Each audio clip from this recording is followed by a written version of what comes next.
Hello and welcome back to Bernama today with me, Jared Ratnam. Of course, I did promise that we're going to talk about the festivities.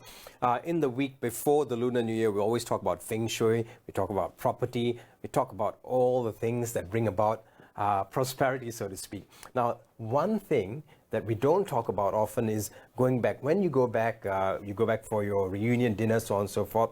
The whole heap of family comes back. Now everyone comes back home, everyone's got something to say, and sometimes it might or may bring about some stress. Now, how do you deal with this? Joining me in the studio is Angeline Yee. She's been here before. She's a specialist in many areas, one being hypnotherapy and a lot of different modalities. She's joining us right here to talk about how to find balance during the festivities. Angeline, thank you very much for coming back. Thank you. It's good to have you back here again. Now, very interesting, you do a couple of things. Before we even get into family, we do a couple of things. And let's talk about the modalities that you have fused together as one technique now. Let's talk about that. But in the meantime, Xin Nian Kuai Le, Wan Se Rui. Thank you. Right. So the modality that I practice all this was not combined by me. It is created by my mentor. Her name is Marissa Pierce. She is a top hypnotherapist in London. So I learned from her. So rapid transformation therapy is actually a combination of 4 modalities that includes hypnotherapy, CBT, cognitive behavior therapy, NLP, as well as psychotherapy. So the result is, instead of just using hypnotherapy, which gives a slower kind of result, RTT it is at least 6 times faster. So we treat clients in less than 3 sessions, then off it go in for one particular issue. Right. So it's very, very quick. It's very, very effective, but you know, we'll talk more on that in a short while. Meantime, it's the festivities. Are you going back to your hometown for the festivities? This year I'm actually celebrating in KL. In KL, yeah. So, well, I know, and the reunion dinner, is it a big thing within your family? Of course, of course. So you get home and you usually meet up with the family, and the reunion dinner is like the biggest thing during the festivities. So now I think the problem we want to talk about is how do you balance family during the festivities? But you have an interesting analogy about a coffee cup. You know, can you walk us through that? Now she sent me some notes on today's interview, and she's talking about a very interesting analogy which uses the coffee cup. Let's talk about that. This one I actually want to dedicate to my best friend, one of my best friends. Her name is Shireen. She actually sent me this clip about what's in the cup. So normally when people bump onto you and you spill that cup of coffee onto yourself, so what happened? You know, what spilled? So it's actually the coffee. So what happened? Somebody bumped me and then the coffee spilled over. That's actually a wrong answer. It spilled over because the cup, inside the cup, there is coffee inside. So whatever there is inside the cup, whatever spills out, it spills out. So it actually reflects of how we are individually, because people tend to come and bump onto you, they will shake you, That happens all the time. Things are all right, all at the surface, and someone come and disturb you, things mess things up, and then how do we react? That is the spillover. So if we are a calm person in nature, what's shown outside is also calm. So people normally, when we see a person, it is another individual, but when things happen, it's another individual. So that is not congruent. Right. Yeah? So what you're trying to say in short is that using the coffee cup analogy, you should be in tune with yourself. Correct. Because people will always try to rattle you, or life is such, and things will happen. Exactly. So, and when you get rattled, it's a test of how you've tuned yourself as a person. Exactly. It's just like Chinese New Year, you get relatives come in and continue to bug you with questions like, when are you getting married? Look at the annual reunion dinner. So much can happen at this table, isn't it? Exactly. You suddenly you get questions which you didn't anticipate, or sometimes you anticipate certain questions, then they come up with second and third questions which shock you. Probably you're unprepared for it. You already have a child, and then suddenly they ask you, when are you going to get a second child?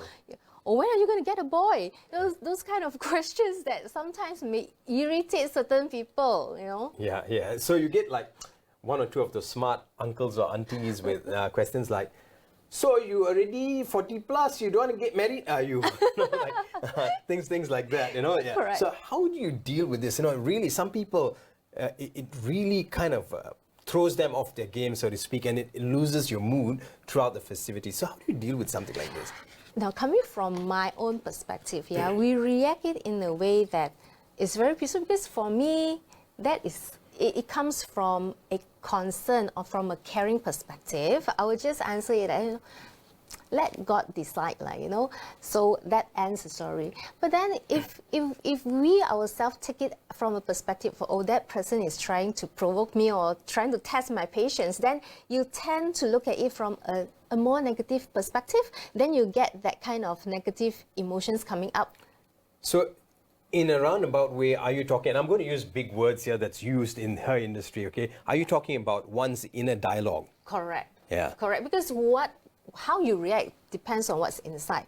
So if your mind inside yourself, you are calm and you take it as coming from a point of concern, care, and they really want to know what's going on, and they really want to help you out. So then you're looking at, okay, this someone is just wanting to be nice to me, and then you will take it at a very peaceful, positive note. Right. Yeah, you will not get triggered. This someone is trying to, what is it trying to do? Asking these kind of questions year in, year out. What is this person up to? Right. So we've covered the festive drama. We'll also come back and cover a little bit about your inner dialogue. The things we say. Oh, why did our uncle say that? You always talk to yourself. Do you check your inner dialogue? We'll come back and deal with all these things, and also probably get some tips from Angeline as to how we can, 3 or 4 things we need to think about before we go home, just to prep ourselves to be with the rest of the family. Stay with us. We're going to take a short break and come back with more right here on Bernama. Today joining me is Angeline Yee.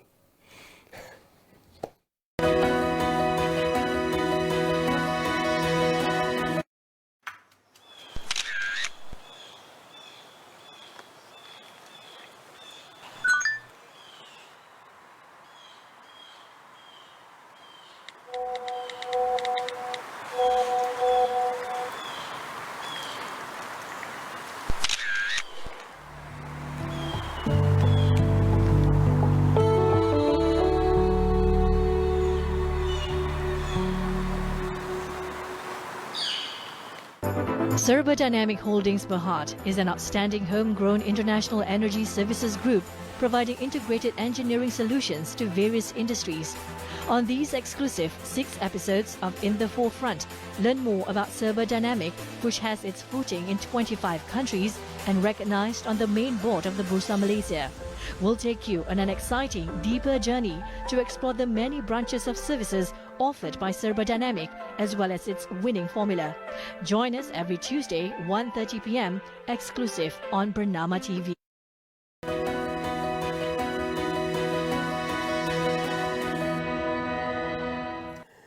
Welcome back to Bernama Today with me, Jared Ratnam. We're talking about balancing family during the festivities, and joining me is Angeline Yee, the Managing Director of Inspired Life International Sendirian Berhad. You might want to go Google that to find out more about what Angeline does. Now, in the meantime, let's go back to what we were talking about. So what's in the cup? It's never about us, it's about them and our conscious choice. So can you just walk us through, let's dial back to what we were talking about and move on to introverts and social anxiety. Right. So we are always looking, I'm an advocate of being conscious of the reality. So whenever people throw us something, we have to be very conscious. Are we going to just react, or what is the outcome that we really, really want? So if you want the outcome to be as what we want, to be positive and nice, then the way that we create that reaction has got to be aligned to it, rather than just we are being jumpy and reacting with dislike or whatever. So when we look at all these people around us questioning us, the sound that comes up in your head, is it because you feel that you are being judged? People view you as someone who is, something is wrong with you. That's why you couldn't get a partner. Yeah, but sorry for interjecting, but I think, sometimes it also goes back to self-esteem. Don't you think so? Yeah. Exactly. You come back, you see some of your family members, they're doing well and you're not doing so well, or you believe that you're not doing so well. Yes. And then you put that all together and make a story in your head. Exactly. That's what we talk about, that self-esteem, that self-belief system inside as well. If you if we believe in ourselves that we are not good enough, and we tend to compare and we see others better than us, then you're going to even hurt our own self-esteem even further. So what I normally tell my people, my group of friends and clients is, you want to let yourself have that positive thought. You reaffirm every single day that I am good enough, that whatever that happens is good. Because every single individual, the way we grow in our lives is different. The rate is different. The speed is different. So why do you compare? Because you are good as you are right now. There's nothing wrong with you.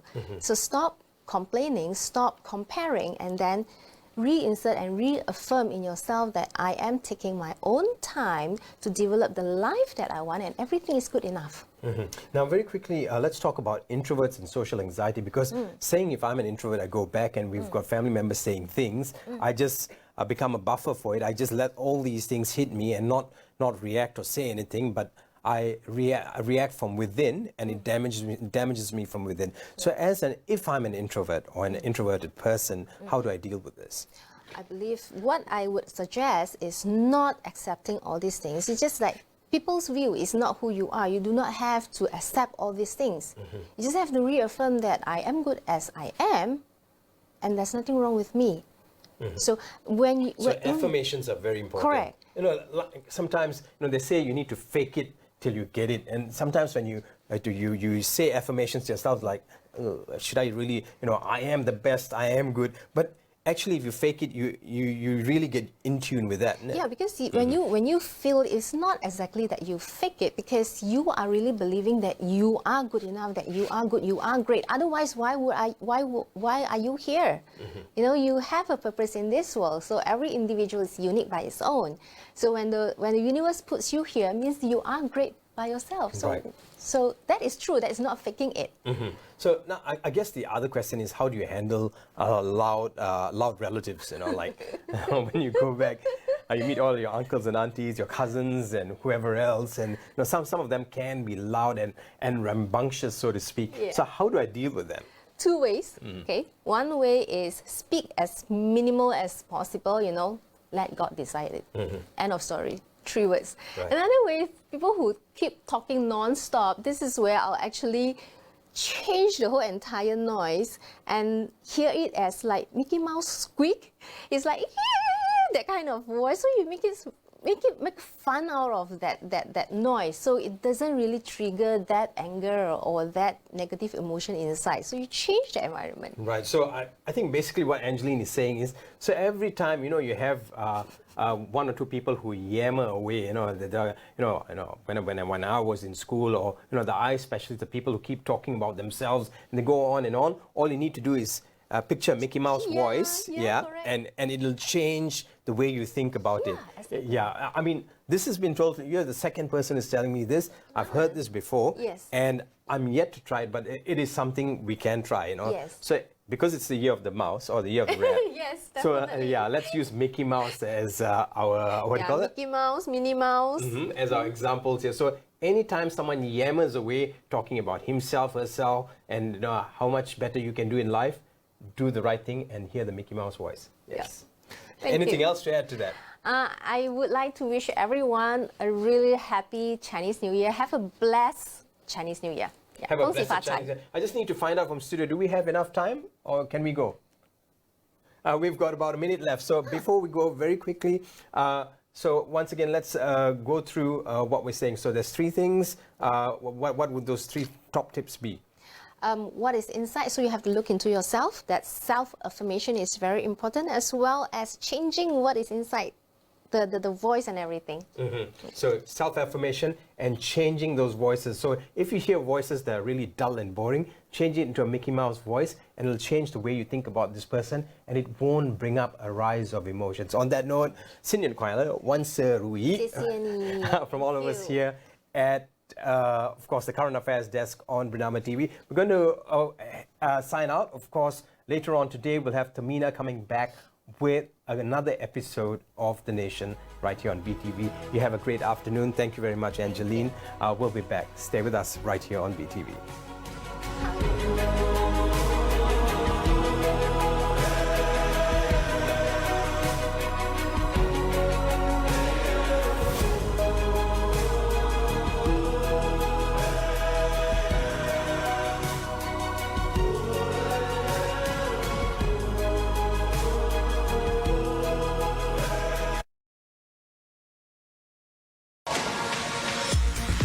Tahap literasi dan penglibatan rakyat Malaysia dalam bidang ekonomi digital menunjukkan perkembangan yang memberangsangkan. 62.7% perniagaan Malaysia sudah memasuki fasa kedua perjalanan digital atau digital journey. Temui mereka yang berani menempuhi cabaran dan berjaya. Dengar cerita mereka, belajar daripada mereka.